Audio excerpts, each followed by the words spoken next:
What's up, guys? I just saw a video that I need to respond to, man. I need to do a rant on, if you will. The video on Fight Hub where Marcos is interviewing Bob Arum. And Bob Arum says that he killed the Crawford Pacquiao fight.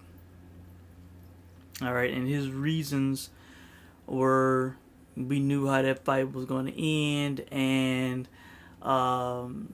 he wanted Manny to have a great quality of life after boxing, concerned about Manny's health. All right, whether Bob is telling the truth or not, he failed in this situation. He failed this fight. He failed the fans. He failed the sport. Alright, now, let's assume that Bob is being honest here, which I'm kind of doubting, alright, but let's assume he's being honest. Alright, he killed the fight because we knew how it would end, and he was concerned about Manny's health, quality of life after boxing. There were people who felt that Manny was going to win that fight, that they had a chance in that fight. There were people who wondered if it would be too much too soon for Crawford. And when did Manny Pacquiao become some bum boxer that couldn't protect himself in a fight?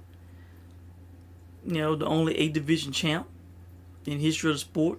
Were we concerned about his quality of life if he takes a fight? He fought hard hitters before. Miguel Cotto, Margarito. He was knocked out cold by Marquez. Ricky hadn't had a punch. I mean, I don't know what Bob's talking about here. But Bob is making no sense, man. He failed his business. Why would he not want to make this fight?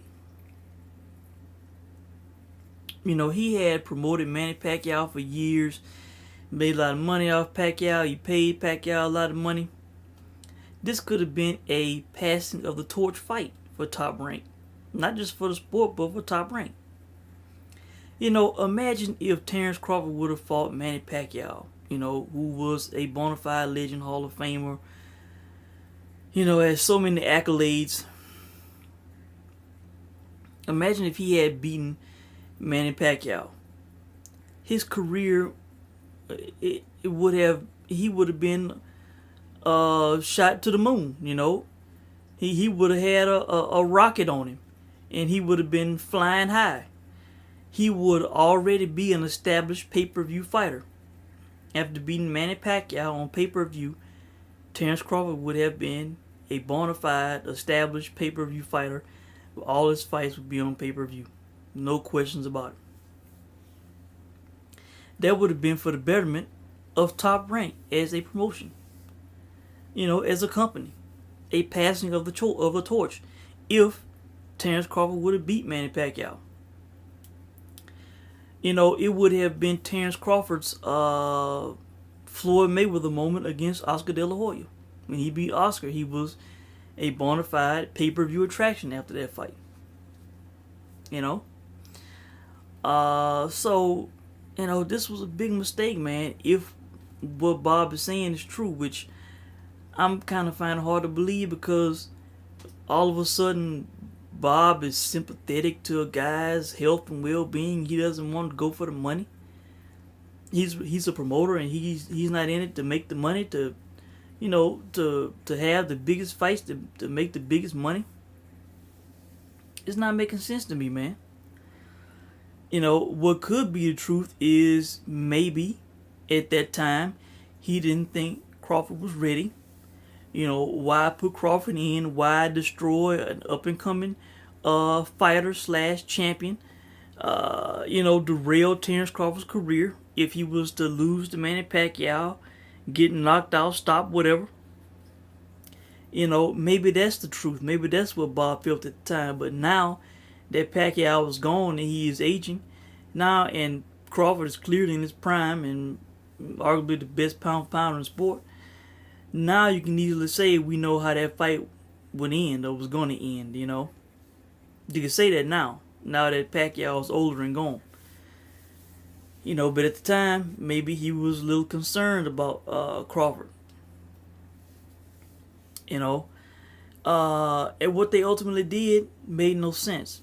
All right, he had a meaningless third fight with Tim Bradley for the vacant WBO. That I did not see and will never watch, did not pay for. Just a waste of a fight. Manny had already beaten Bradley twice, and why watch that fight? Why have that fight? That's a fight that they a chance they could have made the Crawford Pacquiao fight. But maybe the WBO mandated Manny and Bradley to fight at the time with a vacant belt. Plus, Manny was coming off the Floyd loss. All right. So I could understand why maybe have Manny suffer back-to-back losses. Why not build him up? It potentially, hell, if the Pacquiao Bradley fight was to get the belt back on Pacquiao, you have that fight, and then in the following fight or the fight after that, you make the Crawford fight. So then Pacquiao, after getting the belt back from Bradley, he fought Jesse Vargas. All right, and a boring waste of a fight, a pay-per-view fight that I did not pay for. As a matter of fact, it was the last Pacquiao fight with HBO, I believe. I think HBO held it. Maybe they didn't. Maybe there was an independent. I think Top Rank did that themselves. I can't remember, but that was a blowout, meaningless fight. Crawford could have been put in that position, okay, but let's give Manny 2 wins, all right, a title offense after getting the belt from Bradley. Then they could have made the Crawford fight, all right, and instead they sent Manny Pacquiao to Australia to fight Jeff Horn to ultimately get screwed. And Pacquiao passed his torch to Jeff Horn. And then Jeff Horn got dominated and passed the torch to Crawford. Instead of Crawford challenging the man, challenging the legend, and possibly being put up on a pedestal by beating the Manny Pacquiao. And then Pacquiao was basically disgusted with everybody and kind of did his own thing, fighting Matisse in a fight that was mainly promoted by Golden Boy. To get the WBA world belt. That was a terrible job, missed opportunity by Top Rank, man. And I remember Crawford had a tweet after that fight, like, damn, like, you're gonna let him go over there all the way to Australia to get beat. Why I couldn't get that fight? And it's true. Terence Crawford should have had that fight, should have had his crack at Pacquiao. And I remember how people was making videos at one point, which I made a video on too, talking about, oh, Manny Pacquiao's pricing himself out. He's demanding $20 million to fight Terence Crawford. He's pricing himself out. And I came on and I said, I asked what the hell was people talking about. That was not a price out situation. Manny Pacquiao, look, he wasn't asked for 50, he wasn't asked for 100. He wasn't even asked for 30. He was asked for a $20 million purse guarantee to fight Terence Crawford. A dangerous fight for Manny Pacquiao, fighting a young, up-and-coming, prime champion in Terence Crawford. That would have been a pay-per-view fight. You give Manny Pacquiao the lion's share of the purse. If Terence Crawford had to accept, only $1 to $2 million to have that fight, he should have done it. He should have taken it, man. If Crawford, if you say, look, this is all we can give you, and he made us think about it, You would have to sit him down and convince him, look, if and when you beat Manny Pacquiao, you will be the man. You will have a world title at 147. You will have beaten the all-time great, a legend, and you will be a bona fide pay-per-view fighter. There will be no fights for Terence Crawford other than pay-per-view after beating Manny Pacquiao. He would have been the man, and at that point, I think he would have been commanding at least $5 million a fight, at least. Guaranteed. At that point, So, they should have gave in. They should have gave Manny Pacquiao $20 million. And people, it's a price out. It's a price out. Like the money's not there or whatever. And I came on and I had to tell people that that Bob Arum got money, man. Like, the man's been promoting fights for over 50 years. He can come up with the money to pay Manny Pacquiao. He's got the money in the bank to pay the guy. And if he did not want to pay it all himself, he could have got sponsorships. He could have gave him a share of the pay-per-view, share of Live Gate to make up the $20 million purse. There would have been ways to generate the money. Maybe from a network could have pitched in. They could have put the fight on in Macau. They could have offered it up to Macau and Vegas or wherever and said, look, we want to put this fight on. If Manny Pacquiao is demanding a $20 million purse, it's going to cost this much to put on the fight. We bid it out to the highest bidder. And I'm pretty sure Macau would have put up. Hell, they probably would have paid for Manny's entire purse to have that fight. To attract people to Macau for that. So it could have been done, man. It could have been done, and they should have done it, and they blew it. They blew it. Terence Crawford right now could have had a more meaningful win at welterweight and overall than Errol Spence, Sean Porter, Keith Thurman, Danny Garcia, all those guys. There would be no doubt about it. He would have been the established pay-per-view fighter. Over those guys, man. And I was thinking about it before doing this video. We know what direction Terence Crawford's career took, right? He became undisputed at 140. Now think about it. What if instead of becoming undisputed, what if he, instead of ultimately winning all the belts, he may have had 1 or 2 belts at that time. I think maybe all of them except except the 2 belts that Ndongo had. All right. Now, what if he would have skipped the Ndongo fight, or maybe a fight before that, and went up to welterweight to fight Manny Pacquiao and beat Manny Pacquiao? If Terence Crawford would have become WBO welterweight champion by beating Manny Pacquiao instead of becoming undisputed at 140, which would have been better for his career? I say beating Manny Pacquiao.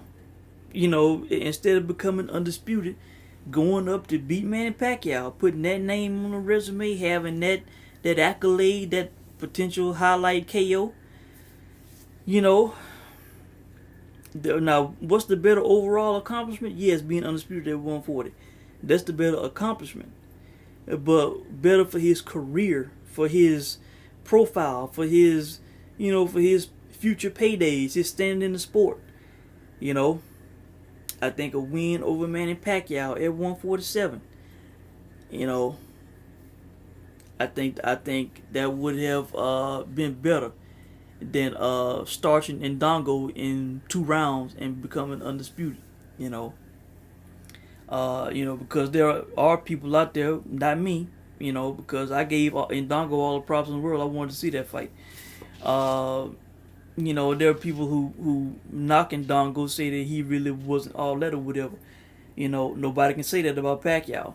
The only thing they can say is, well, maybe the guy, he was older, he was aging or whatever, he wasn't in his prime, whatever, but, When it comes to all-time greatness, there's no comparison between Pacquiao and Ndongo. Pacquiao is a much more accomplished fighter. So I wanted to come on and talk about this, man, and break it down. You know, um, whether Bob is telling the truth or not, man, he ultimately failed himself, his company, the sport, by not making that fight.